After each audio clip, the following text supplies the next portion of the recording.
Hey everyone, I wanted to do a pre-video summary, okay, to this very long video I got that I'm going to be attaching to this with regards to Ukraine and Israel war funding. Okay, so what's going on? Why are Republicans like all of a sudden so hot to get money to Ukraine and Israel? And we got Republicans and Democrats, all of a sudden they're holding their hands together and, singing kumbayas, send all the money, to fund the Ukraine and Israel wars. Um, so I'm not even going to talk about whether those wars are a good idea or a bad idea. I'm basically talking about money in this video. Okay, that's the focus. What are they trying to do? What's the purpose of this? Um, and the goal, right? The goal here is specifically that, I think, to get money over there. Okay, not for one side to win or the other side to lose, but specifically to get more of the world hooked on the U.S. dollar. And these wars are a means to get more of the world hooked on the U.S. dollar, right? Because the U.S. dollar is the most powerful weapon of the United States. Okay, that is, they're able, because this U.S. dollar is an international global currency. Okay, when they print up money, right, like electronically print up money, they're able to dilute that around the entire world. Okay, because any country that any country that prints up money the way we do would, like, their money would be worth nothing, right? They would go into hyperinflation really quickly. um, United States, the only reason why we're able to print up trillions of dollars, okay, is because it's diluted throughout the entire world. Okay, now a lot of people don't understand the meaning of the word trillion. Okay, a million seconds is about a week. A billion seconds is 31 years. A trillion seconds is 31,000 years. Okay, so $1 trillion doesn't exist anywhere in the universe. Okay, these are astronomical numbers. So, important thing to understand here is that fiat currencies, right? Fiat, these fiat money systems, they are Ponzi schemes. Okay, these systems are dependent on more people coming into the system to support the people that are already in it. Okay, it's a Ponzi scheme. It was designed from its inception, right, to be a Ponzi scheme. Okay, because what happens is when banks lend out money, right, local banks, right, at the local level, they actually are able to create money. Okay, the banking rules allow your local bank to create money. However, in order to create money, you have to put up an asset. Okay, so the asset that most people will put up is either homes or cars. Okay, which is no different than if you had a gold mine, right? You go to the gold mine, you mine some gold, you bring that to the bank. Okay, the bank takes possession of that gold, and then they create money, right? They give you a receipt, right, for that gold that you can now use. Cut up that receipt and into little pieces, and you can do business transactions with other people. Okay, that's exactly what happens when you get a mortgage on a house. Okay, you give the bank, except there's just two people involved. There's three people involved. Okay, somebody, right? Some part. If you're getting a home, if you're getting a mortgage on a home that you already have, there's no third party. You're giving the bank the deed, right? Which is basically your house.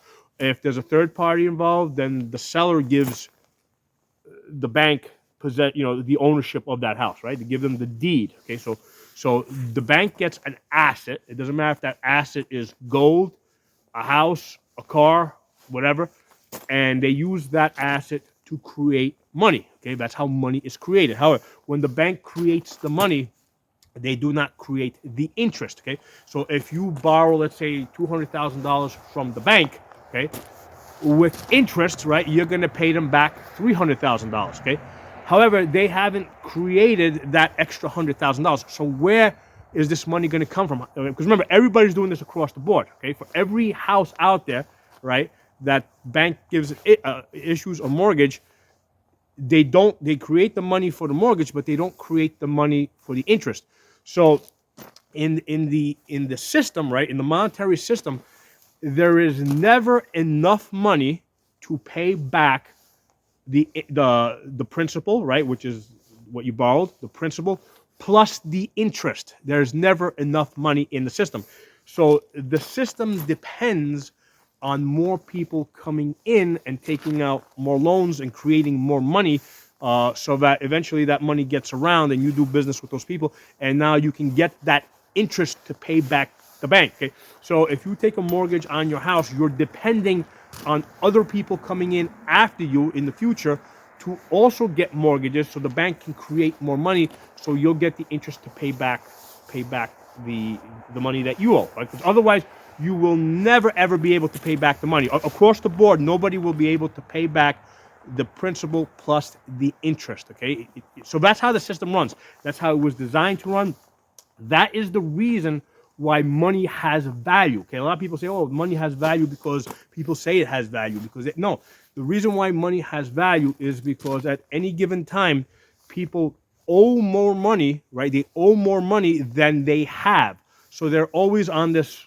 They're always chasing this carrot that's attached to their head that they can never actually reach. Okay, this is like across the board throughout the entire economy. So that's why, um, you know, money has value, because there's never enough money in the system so that everybody can pay their debts. Okay, so what's happened is this U.S. dollar, right, has become an international currency, and forget about. I mean, there's not enough people. There's not enough business in the United States to support this, right?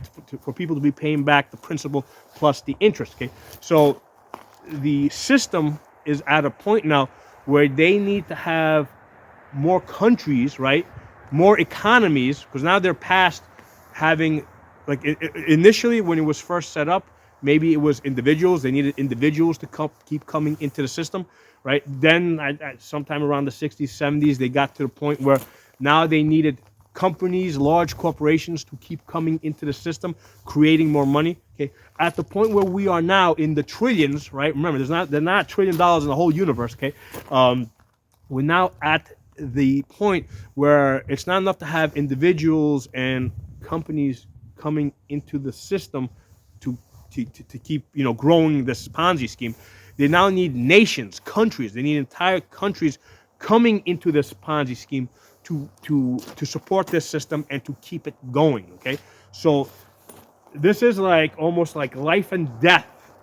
I mean, the U.S. dollar depends on this. It cannot survive without it. This is a life and death thing for the U.S. dollar, for the U.S. Treasury.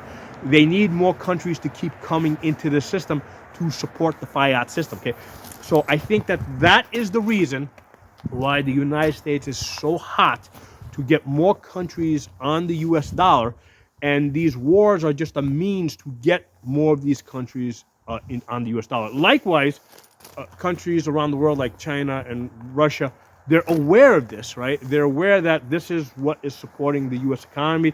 This is what supports all the aircraft carriers, right? Because nobody else in the world can afford aircraft carriers, right? Not as many, right? Nobody else in the world has 20, 30 aircraft carriers. The reason why the United States is able to do it is because they're able to print up money and dilute it throughout the entire world as they print it up. Okay, so just like the United States was aware prior to World War I and World War II that the British Empire, the way that basically that empire was dependent on its colonies, right? The colonies were what were supporting the British Empire, and the goal of the United States in World War I and World War II was to destroy the British Empire. Okay, not to defeat Japan or Germany. It was to destroy the British Empire. Okay, that was their goal. If you look at all the news prior to World War I, the British Empire was #1 enemy of the United States. They tricked the British, specifically Churchill, into basically destroying the British Empire through these silly wars. Okay, so they're paying the price now. Basically, they're like a satellite state of the United States almost.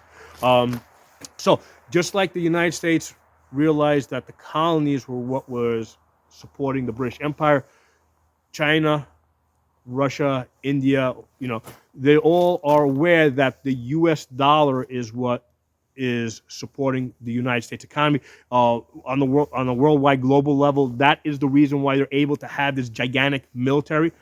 They wouldn't be able to do it, without it. So, they were, their goal was to try and get other countries away from the U.S. dollar. Okay. Meanwhile, the U.S. goal is to try and get more countries on the U.S. dollar. And the point of this, whatever's coming up now, is to explain to you guys how and why. That's the priority. Okay. The United States doesn't care if Ukraine wins or loses, as long as more countries get on the U.S. dollar. And Ukraine is the entry point. That's the point at which they can pump billions of dollars into Europe, which eventually is going to end up, because it's going to end up throughout all of Europe. Okay, so that is a way to get more of Europe. They want to get Europe off the euro and on the U.S. dollar. That is the goal. Okay, so watch the rest of this video. Talk to you all soon.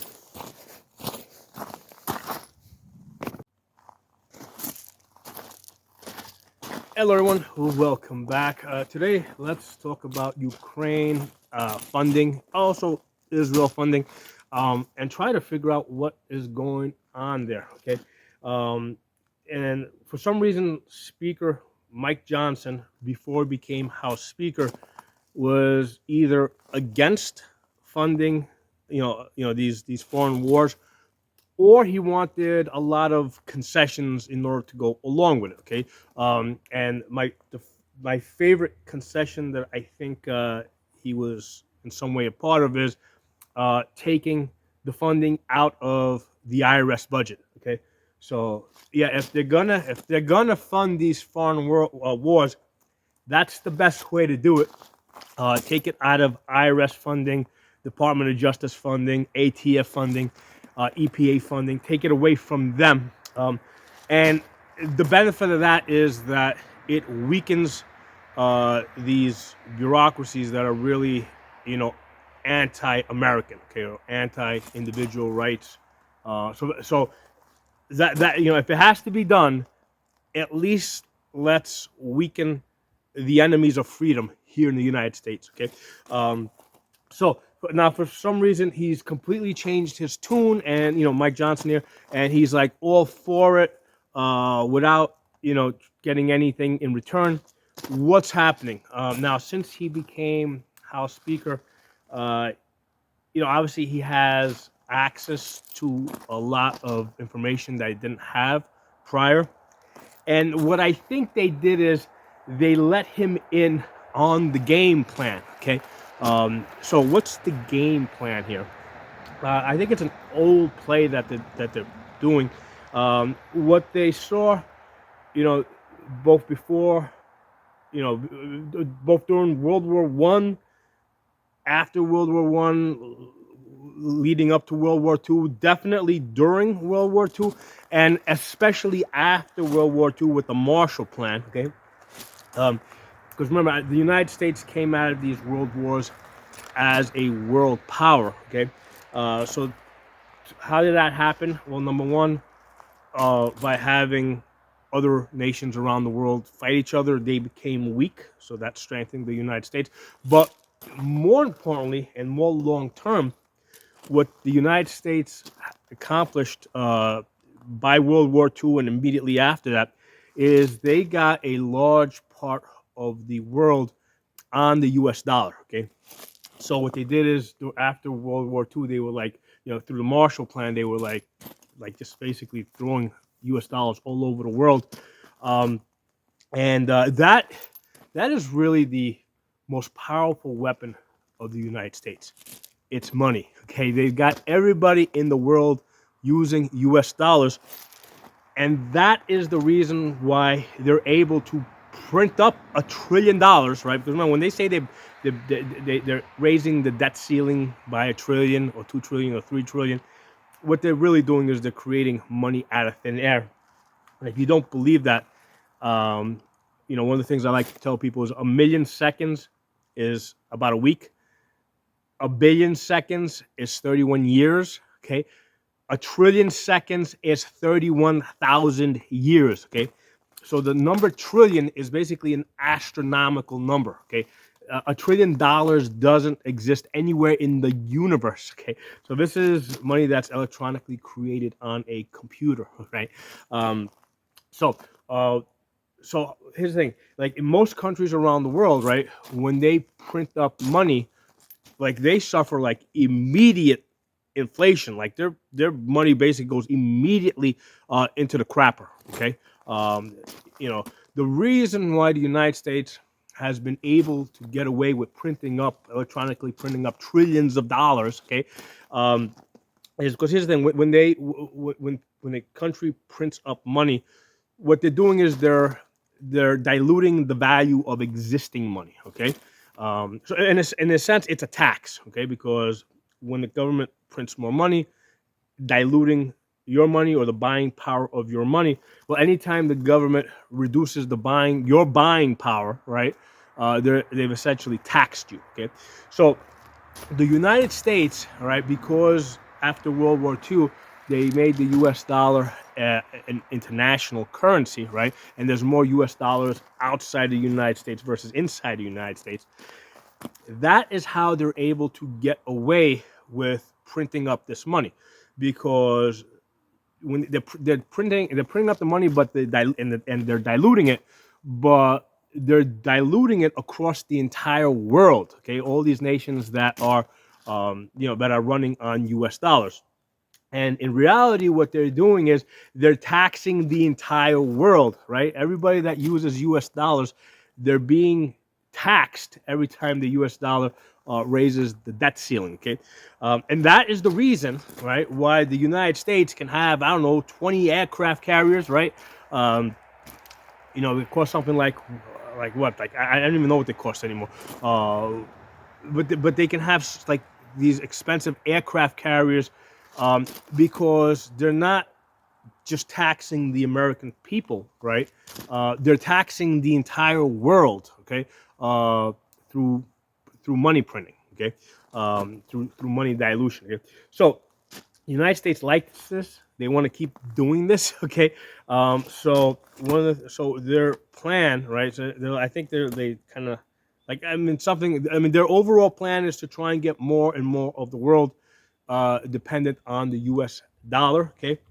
And I think that they're seeing this situation in Ukraine as a way to get more U.S. dollars or more Europe dependent on U.S. dollars. Because what's happening, let's say they send us, I think something like $68 billion, right? They send it over to Ukraine. What are Ukrainians going to do with this money? Okay. All right. And now, what are they going to do? A lot of it is going to be spent, it's basically going to end up in other European countries. Okay. So you're going to have all these corporations throughout Europe that end up with a lot of these U.S. dollars that come to them through Ukraine. And it kind of now gives them a vested interest, right, in using those U.S. dollars, right? So I think the United States is using this war in Ukraine as a means to basically get the U.S. dollar long term to supplant the euro. Okay, I think that's the long-term plan. And I think that the Ukrainian war is the entry point. That's a way that they're looking to speed this process up. Okay, they're trying to get all of Europe using U.S. dollars so that they can later on tax all of Europe through money printing and money dilution. So I think that is the reason. Right, I think they told Mike Johnson this plan, and he's like, I like this. It makes sense, right? And that's the reason why I think Mike Johnson all of a sudden is pro-Ukrainian war funding. I don't think they really care. They don't care if Ukraine beats Russia or doesn't beat Russia, as long as they keep fighting, right? They just want to keep this conflict ongoing. Because the longer this conflict is ongoing, right, it is a means to pump more U.S. dollars into Europe through Ukraine, right, and get Europeans, especially because who are the Europeans that are going to immediately benefit from this? It's going to be the fat cats, right? Big companies, rich corporations, rich guys, right? So if they can get those key players right throughout Europe more and more dependent and using U.S. dollars, ultimately, that's going to trickle like down, throughout the entire through the entire country, into the lower classes. Okay, so I think that's the game plan. I think that's the reason why Mike Johnson all of a sudden is like, absolutely, we have to fund Ukraine. Okay, so I mean, is this good for the United States power? Yes, of course, it makes the United States more powerful, right? Is it good for the U.S. economy long term? Yes, it's probably good for the U.S. economy long term to basically get the entire world on U.S. dollars and to be taxing them through inflation. Okay, and Republicans are all about power, just like Democrats are all about power and money. So I don't think it was a hard sell on Mike Johnson. Okay, because remember, most Republicans and all Democrats are not individual rights, right? They're all about more power and more money, primarily for themselves and the constituents, and the corporations that they represent. The military-industrial complex, that's another big pusher of this, right? I think that I mean, the U.S. military-industrial complex, that's the companies, the military companies, right? I mean, they absolutely love what's going on in Ukraine and in Israel right now.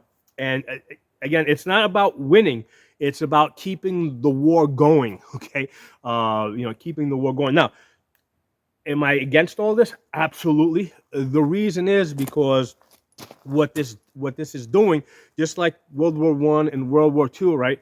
I mean, yes, we won those wars.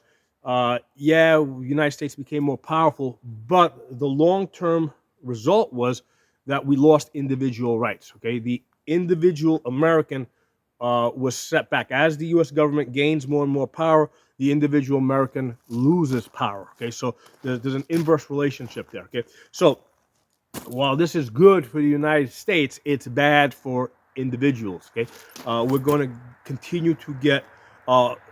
What's really happening is we're becoming marginalized, right? Because the United States government no longer just sees. This is going back to World War II. No longer sees the U.S. people as their power base. They now see the entire world as their power base, right? As long as they're using the U.S. dollars. Okay, so this is all bad for the for the individual.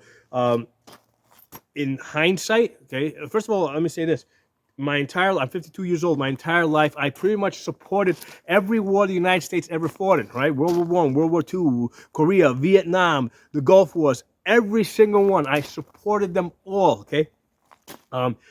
In hindsight, I am against all the wars, okay, for the reason that they gave more power to people in this country that should not have more power. They made the government more powerful at the expense of, the individual. Okay, so for this reason, I mean, even if you argue that World War II, let's say, was, was a war against evil, right? Yeah, maybe it was, but the net result was that we stopped evil somewhere else in the world, but that evil basically grew here, right? So we kind of like we traded an evil on the other side of the world for a greater evil here in the United States. So that's why at this point, looking back, I'm against all of these wars, right, that made the United States more powerful, because it made the individual weaker. Okay? So my thoughts on that, and that's what I think is going on with this Ukrainian funding and also the Israel funding.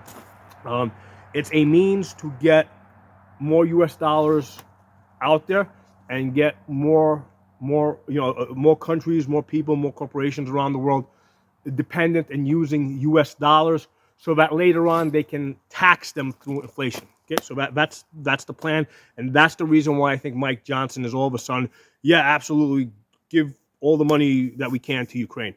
All right, so drop some comments below. Let me know what you guys think. I'll talk to you all soon.